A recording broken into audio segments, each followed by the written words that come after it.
Assalamualaikum warahmatullahi wabarakatuh. Selamat datang kembali. Pernah nggak sih Anda kepikiran pas lihat perusahaan gede gitu ya? Gimana caranya mastiin semuanya tuh udah sesuai aturan di Indonesia? Beli rumah aja perlu cek sertifikat, IMB, PBB, ya kan?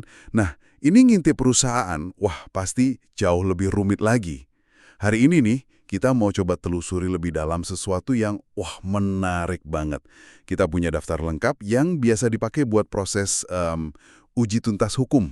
Atau apa namanya? Legal due diligence ya? Betul, legal due diligence. Buat perseroan terbatas, PT, di Indonesia. Anggap aja ini kayak checklist super detail gitulah.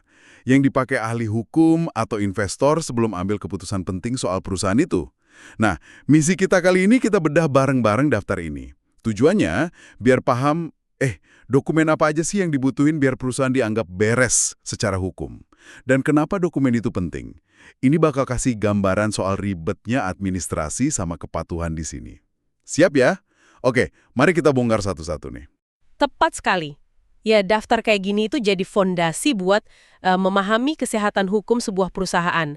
Tiap item di dalamnya itu ada alasan dan tujuan spesifiknya. Mulai dari mastiin dia ada secara legal, sampai ngidentifikasi potensi resiko yang mungkin kesembunyi.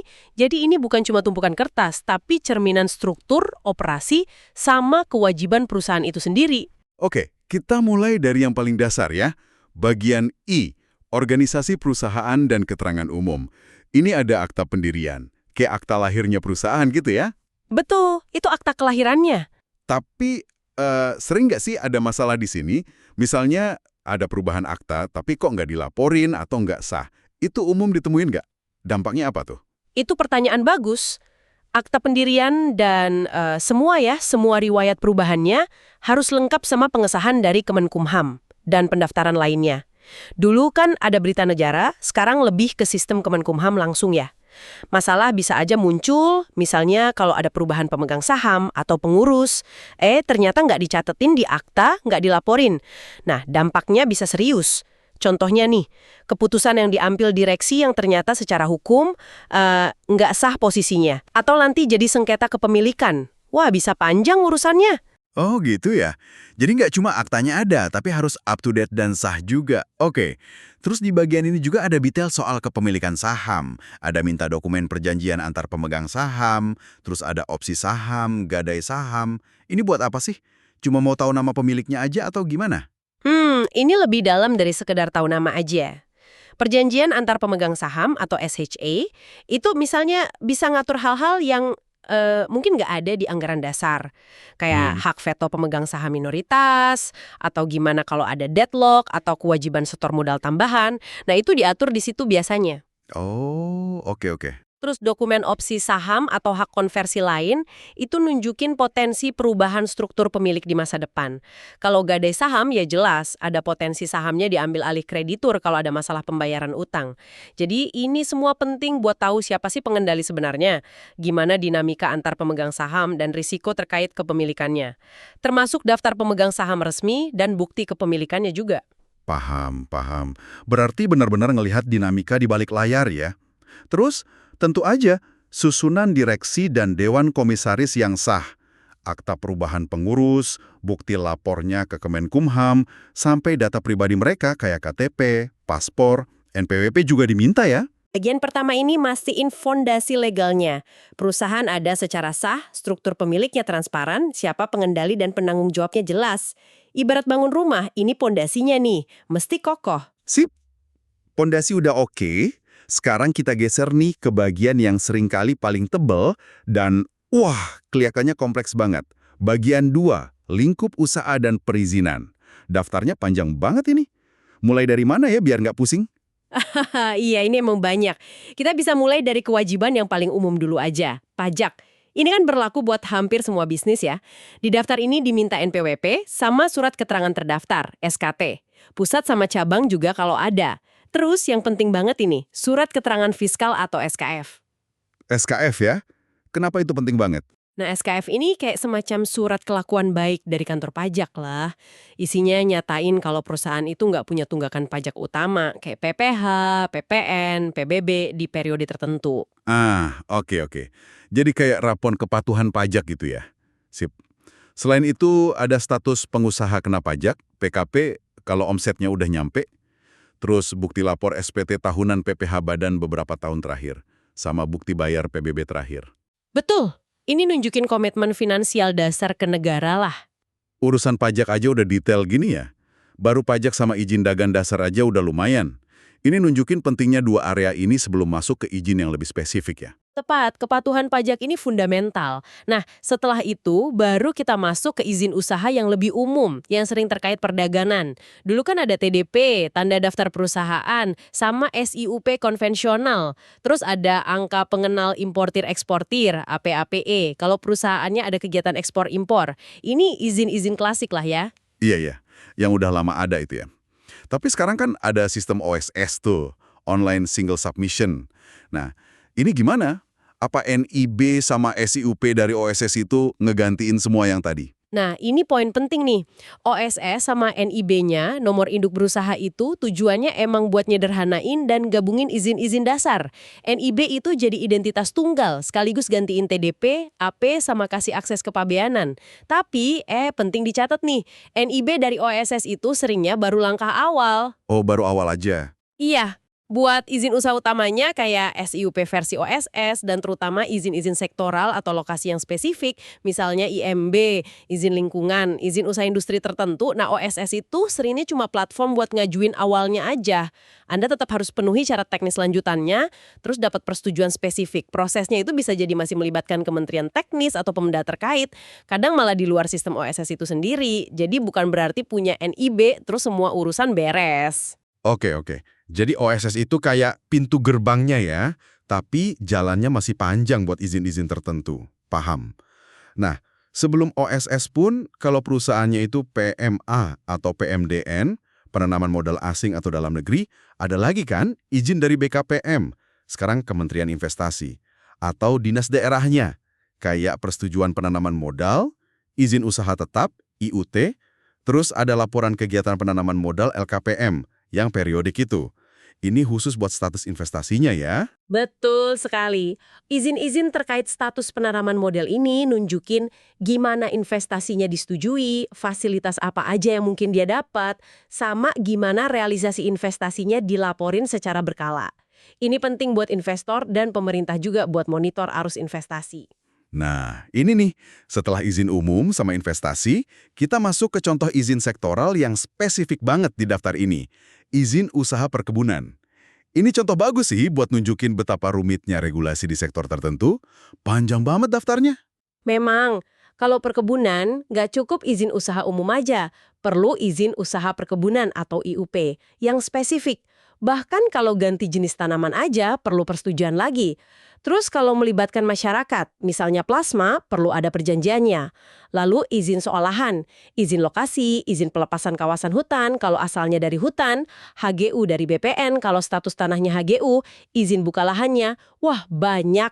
Belum lagi urusan lingkungan sama sosial ya. Betul, ada surat dukungan masyarakat, terus standar keberlanjutan kayak sertifikasi ISPO, itu wajib buat sawit, atau RSPO kalau mau ekspor. Ini semua dicek. Gila ya, ini benar-benar nunjukin tiap langkah di sektor SDA itu diatur ketat banget. Dari siapin lahan, nanem, hubungan sama warga sekitar, sampai standar produknya. Kompleksitas kayak gini pasti ngaruh ke biaya sama waktu operasional kan ya? Sudah pasti, proses izin yang panjang dan berlapis di sektor kayak gini butuh sumber daya yang gede, ya waktu ya biaya.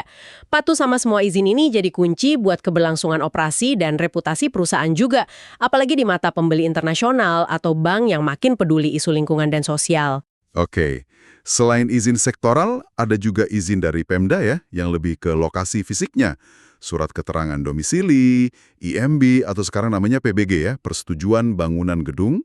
Terus ada sertifikat layak fungsi, SLF, buat bangunan, izin pakai air tanah, izin gangguan, HO, walaupun katanya udah banyak dihapus ya, sampai izin alat berat kayak lift atau genset. Ini soal operasional harian di pabrik atau kantor gitu ya. Tepat. Ini buat mastiin bangunannya aman, sesuai fungsinya, terus operasinya nggak ganggu lingkungan sekitar secara berlebihan, termasuk keselamatan kerja juga kalau ada alat-alat khusus. Lanjut ke area penting lainnya, ketenaga kerjaan. Ada wajib lapor ketenagakerjaan, bukti ikut dan bayar iuran BPJS Ketenagakerjaan dan Kesehatan. Ini penting banget ya. Betul sekali. Buat Anda yang mungkin karyawan nih, lihat dokumen kayak gini, lengkap di daftar due diligence, itu bisa jadi indikator awal seberapa serius perusahaan tempat Anda kerja atau yang Anda lamar merhatiin hak dasar karyawannya. Iya juga ya. Selain BPJS, apa lagi? Nah, daftar ini juga minta perjanjian kerja bersama, PKB, kalau ada serikat pekerja, atau minimal peraturan perusahaan, PP, yang udah disahin di Snaker. Keduanya itu ngatur hak dan kewajiban antara perusahaan dan pekerja lebih detail lagi. Terus, bukti bayar upah minimum, struktur skala upah, pendaftaran serikat pekerja, sampai dokumen soal tenaga kerja asing TKA kayak RPTKA, IMTA, KITAS juga diperiksa. Ini semua buat mastiin patuh sama hukum ketenaga kerjaan yang lumayan kompleks di Indonesia. Dan nggak ketinggalan lingkungan hidup. Dokumen AMDAL atau UKL-UPL, izin lingkungan, izin kelola limbah B3, cair, padat, sama laporan pemantauannya. Ini makin penting kan ya sekarang? Sangat penting. Isu lingkungan itu udah bukan cuma soal penuhi kewajiban aja, tapi udah jadi bagian dari resiko bisnis dan reputasi. Kalau nggak patuh di area ini, bisa kena sanksi berat, operasi dihentikan, bahkan dituntut hukum. Daftar ini mastiin perusahaan punya izin lingkungan yang pas sama skala dampaknya dan ngelola limbahnya sesuai aturan. Wow, luar biasa ya. Jadi kalau dirangkum nih, bagian kedua ini nyakup kepatuhan yang luas banget. Pajak, izin usaha umum dan investasi, izin sektoral, izin lokasi dan bangunan, ketenagakerjaan, sampai lingkungan dan standar keberlanjutan kayak ISO kalau ada. Ini benar-benar ngasih gambaran 360 derajat soal tiket perusahaan buat operasi secara legal dan bertanggung jawab. Benar, dan kompleksitas ini juga nunjukin betapa pentingnya fungsi compliance atau kepatuhan di dalam perusahaan. Bukan cuma ngurus surat, tapi bagian dari manajemen resiko. Oke deh. Setelah kita berenang di lautan izin yang nunjukin perusahaan ini boleh jalan secara legal, pertanyaan berikutnya kan dengan izin sebanyak itu, asetnya apa aja sih buat jalanin bisnisnya? Nah, kita bedah bagian 3, soal harta kekayaan perseroan. Yap, bagian ini inventarisir aset utama perusahaan. Dimulai dari aset nggak gerak, terutama tanah dan bangunan. Bukti paling kuat, ya tentu sertifikat hak atas tanah. Bisa HGB, hak milik kalau boleh, hak pakai, macam-macam. Penting banget buat ngecek keaslian sertifikatnya, masih berlaku nggak, terus ada nggak beban hak tanggungan atau hipotek di atasnya. Nah, gimana kalau tanahnya belum sertifikat? Masih girik gitu misalnya? Itu langsung jadi masalah gede nggak? Belum tentu fatal sih, tapi risikonya lebih tinggi. Kalau masih girik atau bukti adat lain, perlu dilengkapi dokumen pendukung yang kuat. Kayak riwayat kepemilikan atau letter C desa, surat pernyataan penguasaan fisik, bukti bayar PBB. Idealnya sih lagi proses ngurus sertifikat ke BPN. Kejelasan status hukum tanah ini vital banget. Soalnya sengketa tanah itu bisa pelik dan mahal urusannya. Oke, selain properti, aset bergerak juga dicatat ya. Apa aja tuh contohnya? Bisa surat berharga kayak deposito, saham, atau obligasi di pasar modal. Bisa juga penyertaan saham perusahaan di anak perusahaan atau afiliasi. Kalau aset fisik bergerak ya contohnya kendaraan, buktinya BPKB sama STNK. Mesin produksi, peralatan kantor, inventaris. Daftar lengkap aset bergerak ini penting buat nilai valuasi perusahaan dan juga bisa jadi agunan pinjaman. Sip, sepelar aset fisik kita pindah ke aset yang nggak kalah penting di zaman sekarang. Bagian IV, hak kekayaan intelektual atau HKI. Ada merek, paten, hak cipta, desain industri. Apa yang dicari di sini selain sertifikat pendaftarannya? Sertifikat emang bukti utama kepemilikan, tapi lebih dari itu, pemeriksaannya nyakup status pendaftarannya masih berlaku nggak? Perlu diperpanjang kapan? Wilayah perlindungannya di mana aja? Cuma Indonesia atau negara lain juga? Dan yang nggak kalah penting, ada sengketa nggak terkait HKI itu? Selain itu, perjanjian lisensi juga penting banget. Apa perusahaan ngasih lisensi HKI-nya ke pihak lain? Itu kan jadi sumber pendapatan. Atau sebaliknya, dia pakai HKI orang lain pakai lisensi. Berarti ada kewajiban bayar royalti kan? Berarti ini bukan cuma soal punya sertifikat aja ya, tapi gimana HKI itu dikelola secara strategis dan dilindungi. Gimana HKI ini nambah nilai perusahaan gitu ya? Tepat sekali. Kelengkapan dan pengelolaan dokumen HKI ini bukan formalitas hukum doang. Coba bayangin, valuasi perusahaan teknologi, farmasi, media, atau industri kreatif, portofolio paten, merek dagang, atau hak cipta yang kuat itu bisa jadi aset intangible terbesarnya loh. Kalau ada yang nggak beres di sini, misalnya pendaftarannya kedaluarsa atau lisensinya bermasalah, itu bisa langsung nurunin nilai perusahaan di mata investor atau partner. Jadi, HKI itu aset strategis yang perlu dikelola aktif. Oke, paham. Nah, perusahaan kan nggak hidup sendiri ya. Pasti ada interaksi bisnis sama pihak lain. Ini bawa kita ke bagian V, perjanjian dengan pihak ketiga. Daftar ini minta semua perjanjian material. Apa aja contohnya dan kenapa ini penting dianalisis? Perjanjian material itu maksudnya kontrak yang dampaknya signifikan ke keuangan atau operasional perusahaan. Contoh paling jelas ya perjanjian kredit sama bank atau lembaga keuangan lain. Ini nunjukin berapa utang perusahaan, kapan jatuh tempo, bunganya berapa, aset apa yang jadi jaminan atau agunan. Terus ada kontrak sama supplier kunci, distributor tunggal, atau pembeli besar. Ini nunjukin ketergantungan operasional. Perjanjian sewa, kayak sewa kantor atau gudang. Perjanjian kerjasama atau joint venture, bahkan polis asuransi juga masuk kategori ini. Wah, nganalisis semua kontrak ini pasti makan waktu ya. Apa sih yang terutama dicari dari perjanjian-perjanjian ini? Yang dicari itu hak dan kewajiban utama masing-masing pihak. Kondisi kalau ada one prestasi atau default dan akibatnya apa. Klausul ganti rugi, hukum mana yang berlaku, dan gimana penyelesaian sengketanya, pengadilan atau arbitrase. Terus tentu aja jangka waktu perjanjiannya. Analisis ini penting banget buat memahami potensi resiko kontraktual sama kewajiban finansial jangka pendek maupun panjang. Bisa jadi loh ada bom waktu tersembunyi di salah satu klausul perjanjian. Oke. Bener juga. Selanjutnya ada bagian yang cukup spesifik nih, bagian fee. Dana pensiun dan koperasi karyawan. Ini fokusnya ke kesejahteraan karyawan di luar gaji sama BPJS ya. Betul, kalau ada koperasi karyawan, ya perlu dilihat legalitasnya, akta sama pengasahannya, terus gimana hubungannya sama perusahaan. Buat dana pensiun, pemeriksaannya itu apakah perusahaan punya program pensiun sendiri, entah PPIP atau PPMP, lewat DPKK, atau dia ikutin karyawannya ke DPLK. Kalau nggak ada program pensiun, perlu dipastiin gimana perusahaan siapin kewajiban pesangon sesuai UU Ketenagakerjaan. Ini penting karena nyangkut potensi kewajiban finansial jangka panjang yang lumayan gede. Nah, sekarang kita sampai di bagian yang mungkin paling bikin deg-degan ya. Bagian 7, keterlibatan dalam perkara hukum. Tujuannya jelas, mau ngendus ada masalah hukum nggak nih perusahaan atau pengurusnya? Ngeceknya kemana aja tuh? Pemeriksaannya harus komprehensif, menyakup berbagai ranah hukum lah.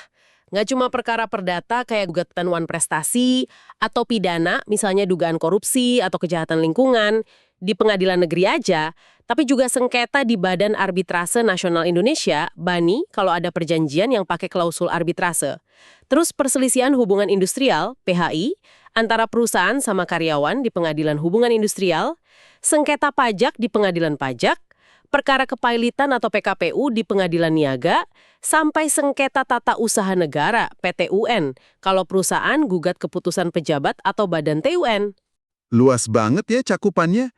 Ini benar-benar usaha buat metain semua potensi ranjau hukum gitu ya? Tepat. Tujuannya ia mengidentifikasi dan ngukur risiko litigasi. Ada perkara yang lagi jalan nggak? Gimana potensi dampaknya ke keuangan atau reputasi? Ada putusan yang udah inkrah tapi belum dilaksanain. Info ini krusial banget buat calon investor atau partner bisnis. Penting banget. Bagian 8, lain-lain. Isinya cuma 1 poin. Laporan keuangan, baik yang udah diaudit auditor independen maupun laporan internal atau in-house. Kenapa ya ditaruh di akhir? Padahal kesannya penting banget. Penempatannya mungkin di akhir daftar ya, tapi signifikansinya itu fundamental. Laporan keuangan, neraca, laba rugi, arus kas, perubahan modal, yang idealnya udah diaudit, itu ngasih gambaran kuantitatif soal kesehatan finansial perusahaan. Semua aspek legal dan operasional yang kita bahas tadi, ujung-ujungnya kan harus ditopang sama kondisi keuangan yang sehat. Analisis laporan keuangan inilah yang bakal konfirmasi perusahaan ini punya nafas finansial nggak sih buat penuhi semua komitmen di perjanjian kredit, bayar iuran BPJS tepat waktu, danai program pensiun, atau bahkan bayar denda kalau kalah perkara. Jadi, semua dokumen legal dan izin tadi itu ibarat kerangka sama sistem organ tubuh perusahaan. Nah, laporan keuangan ini nunjukin aliran darah sama vitalitasnya gitu ya. Sehat apa enggak? Analogi yang bagus itu. Angka-angka di laporan keuangan itu memvalidasi atau malah justru menimbulin pertanyaan besar terhadap semua klaim kepatuhan legal dan kelayakan operasional tadi. Profitabilitasnya gimana, solvabilitasnya, likuiditasnya, arus kasnya, itu indikator kunci yang dilihat dari laporan keuangan buat nilai kelangsungan usaha atau going concern perusahaan. Luar biasa. Jadi dari akta pendirian sampai laporan keuangan, ngelewatin labirin izin sektoral, lingkungan, ketenaga kerjaan, ngecek aset fisik dan HKI, analisis kontrak, sampai pemetaan risiko hukum, wah, penelusuran due diligence ini benar-benar kayak proses ronsen menyeluruh ya buat sebuah perusahaan. Ini ngasih gambaran betapa berlapisnya administrasi sama kepatuhan yang harus dipenuhi biar bisa operasi dengan bersih dan minim risiko di Indonesia. Mungkin Anda mikir apa relevansinya sih semua kerumitan ini buat saya yang bukan investor atau pengacara. Nah, memahami kompleksitas ini tuh ngasih perspektif berharga soal ekosistem bisnis dan regulasi di negara kita. Ini nunjukin betapa banyak hal yang harus beres di balik layar sebuah perusahaan yang mungkin dari luar kelihatannya jalan mulus aja. Ini juga negasin pentingnya tata kelola perusahaan yang baik atau GCC, transparansi sama akuntabilitas. Di lingkungan yang kompleks kayak gini, kepatuhan itu sendiri udah jadi nilai strategis. Nah, setelah kita bedah daftar dokumen yang komprehensif banget ini, yang nyangkup hampir semua aspek formal, legal, finansial perusahaan, ada satu pertanyaan reflektif nih yang menarik. Dengan semua data ini terkumpul, aspek tak kasat mata apa sih dari sebuah perusahaan? Mungkin soal reputasinya di masyarakat, budaya kerja internalnya, kemampuan adaptasinya, atau semangat inovasinya yang menurut Anda paling susah diukur cuma dari dokumen-dokumen ini. Tapi bisa jadi krusial banget buat sukses jangka panjangnya. Sesuatu buat Anda renungkan lebih lanjut ya. Sampai jumpa di pembahasan berikutnya.